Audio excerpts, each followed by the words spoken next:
मैं बहुत टाइम से डिप्रेशन में था। डेविल स्पिरिट की अटैक होती थी मेरे से। मेरे शरीर में ऐसे दबाव पड़ता था एंड मुझे गंदे गंदे ख्याल आते थे। मुझे ऐसा लगता था कि मुझे सुसाइड करना है। तो एलपीयू में आने के बाद भी मेरे रीअपियर्स जो एग्जाम्स में 5 एग्जाम्स फेल हो गया था। फैमिली वालों लाइक सभी लोगों के साथ गलत रिलेशन बनाता था ड्रीम में ही। लगता था कि किसी ने मुझ पर बैठा हो एंड ऑरेंज रंग के कपड़े पहनकर एक पर्सन दिख रहा था एंड मुझे वो शराब दिया था कि तू आगे नहीं बढ़ पाएगा, तेरी जिंदगी खत्म है। गले में किसी ने जोर से पंच मारा हो। 3 बार मैंने सुसाइड अटेम्प्ट भी किया था। तीसरी बार जब मैंने फांसी लगाया था पापा जी, तब सीरियस हो गया था।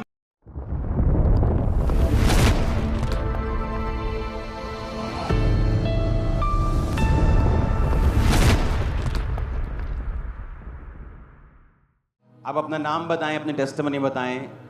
पापा जी मेरा नाम वेंकटेश, मैं बेसिकली आंध्र प्रदेश से बिलोंग करता हूँ। ओके, आप आंध्र प्रदेश से हैं। यस पापा जी।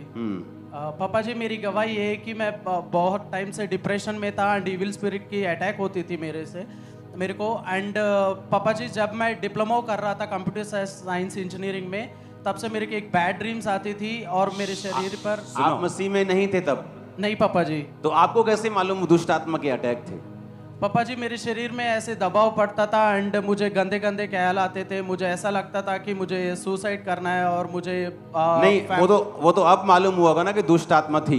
जब हो रहा था ऐसा तब आपको पता था कि ये दुष्ट आत्मा है या डिप्रेशन है या मेडिकली प्रॉब्लम है? तब क्या लगता था? पापा जी मुझे लगता था कि वैसे ही डिप्रेशन होगा, लेकिन दुष्ट आत्मा करके मुझे नहीं पता था। नहीं पता था क्योंकि तब आप मसीह में नहीं थे। Yes papa. होता क्या क्या था वो एक्सपीरियंस आप शेयर करो।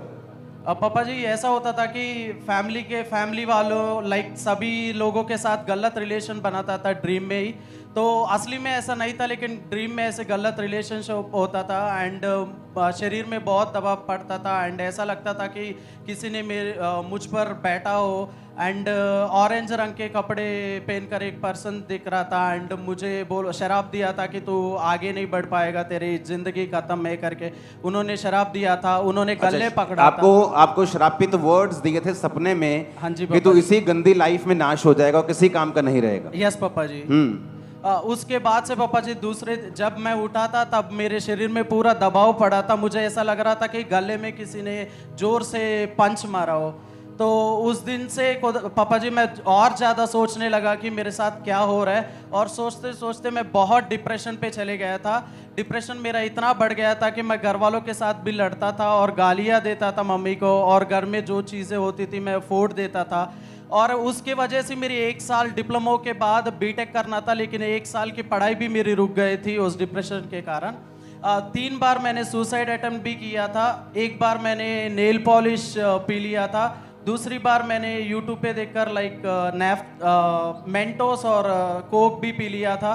लेकिन तीसरी बार जब मैंने फांसी लगाया था पापा जी, तब सीरियस हो गया था। मेरी मम्मी ने देख ली, हॉस्पिटल लेके गए तो डॉक्टर ने बोला था कि पानी दे रहे थे लेकिन वो पानी अंदर नहीं जा रहा था। तो उन्होंने कहा था कि 50% डेड है, तो कोई दूसरी हॉस्पिटल लेके जाओ।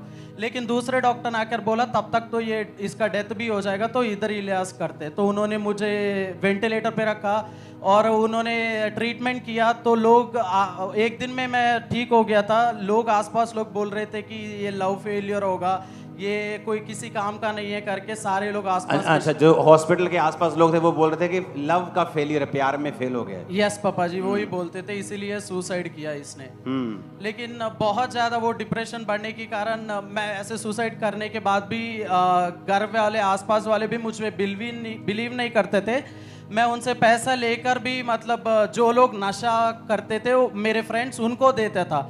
जैसे मैंने उनको देना शुरू कर दिया, उनके साथ बैठने शुरू कर दिया, 1-2-3 बार मैंने नशा भी पी लिया था। और इतनी हाई लेवल डिप्रेशन था, तो मुझे लगता था कि मैं नशा पीने के बाद ही मैं ठीक हो जाऊंगा। तो मैं 2-3 बार भी पिया था। उसके बाद पापा जी मैं घर वालों से लड़कर मैं अपने बीटेक करूंगा करके लवली यूनिवर्सिटी में पढ़ने के लिए आया था। उन्होंने मना किया था, लेकिन मैं लड़के इधर आया था कि मैं एंजॉय करूंगा करके मेरे माइंड में सोच कर आया था।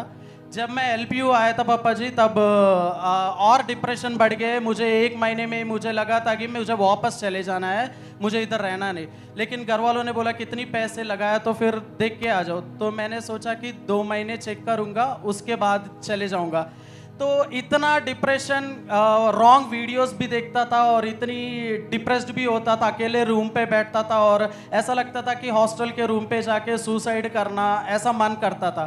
जब मेरे बगल में एक सिस्टर थी जो मेरे क्लास के नेक्स्ट रोल नंबर, तो उन्होंने जब मैंने अपने सारे सिचुएशन में ऐसे गुजरते हुए वो देखी थी तो मुझे मसीह के बारे में बताई थी।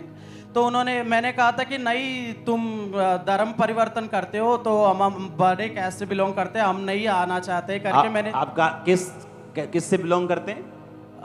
मैंने बोला था कि तुम छोटे तुम क्रिश्चियन धर्म से हो और तुम क्या हो? हिंदू? कहाँ? हिंदू पापा जी। Okay. तो मैं बोला था कि तुम धर्म परिवर्तन करते हो लेकिन मैं नहीं आना चाहता हूँ करके मैंने उनसे बोला था। लेकिन वो 3 महीने वचन देते रही और उन्होंने बोला था कि तुम मसीह का कोई भी वर्ड तुम सुन लोगे तो बस आना बंद कर देना, बाइबल पढ़ना बंद कर देना करके बोली थी। कैसे मसीह का वर्ड क्या? उन्होंने बोला था कि कोई मसीह का या क्रिश्चियन धर्म अगर सुन क्रिश्चियन लोगे, धर्म बाइबल में देखोगे तो आना बंद कर देना, लेकिन वो धर्म नहीं बदलता है। मैं भी एक दूसरे सिख से बिलोंग करती हूँ, मैं भी मसीह को एक्सेप्ट की करके उसने बताई थी। तो मैंने कहा एक बार मुझे लेकर तो जाओ करके मैंने उसे बोला था। क्योंकि मेरे जो एलपीयू में आने के बाद भी मेरे रीअपियर्स जो एग्जाम्स में 5 एग्जाम्स फेल हो गया था। मैंने कहा एक बार दिख तो जाऊँ चर्च। जब मुझे ये सिस्टर ये चर्च लेकर आई थी तो मैं पीछे सेक्शन पर बैठा था। मुझे ऐसा बहुत इरिटेशन हुआ था कि जब मैं चर्च के अंदर आया था तो सारे ये टेंट देखकर मुझे लगा था कि ये